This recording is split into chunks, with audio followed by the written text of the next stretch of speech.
சொந்தங்களுக்கு வணக்கம். குலதெய்வ வழிபாடு பற்றி பார்க்கலாம். இருசி அம்மன், காட்டேரி அம்மன் கேள்விப்பட்டிருப்பீங்க. 2 தெய்வமும் ஒன்றுதான்.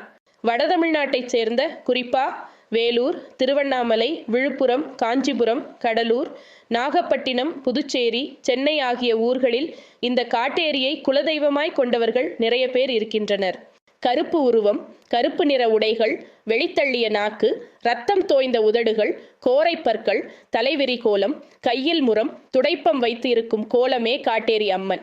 குலதெய்வமாகவும் காவல் தெய்வமாகவும் ஊருக்கு வெளியே இந்த அம்மன் இருப்பாள்.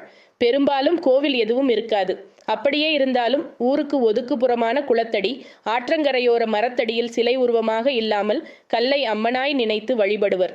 கிராமங்களில் திருமணம், காதுகுத்து என சுப நிகழ்ச்சிகள் வீட்டில் நடப்பதற்கு திட்டமிட்டால் அதற்கு முன் இந்த இருசி அம்மனை கும்பிடுவார்கள்.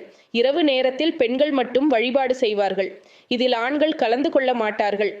சரி, இருசி அம்மனை குலதெய்வமாக கொண்டவர்களுக்கு ஒரு நல்ல செய்தி சொல்கிறேன் கேளுங்க. இருசி அம்மனுக்கு தனியாக கோவில் ஒன்று உள்ளது. திருவண்ணாமலை மாவட்டம் வந்தவாசியில் கோவில் கட்டியுள்ளார்கள். தீயணைப்பு நிலையம் அமைந்துள்ள இடத்துக்கு அருகில் ஊருக்கு ஒதுக்குப்புறமாக இந்த கோவில் இருக்கும். இங்குள்ள இருசி அம்மன் ஆக்ரோஷமாய் இல்லாமல் சாந்த சொரூபமாய் காட்சி அளிப்பதுதான் சிறப்பு. இருசி அம்மனுக்கு உருவம் இருப்பது இங்கு மட்டும்தான். இருசி அம்மனை குலதெய்வமாக கொண்டவர்கள் இந்த கோவிலுக்கு வந்து ஒரு முறையாவது வழிபாடு செய்து விட்டு வாருங்கள்.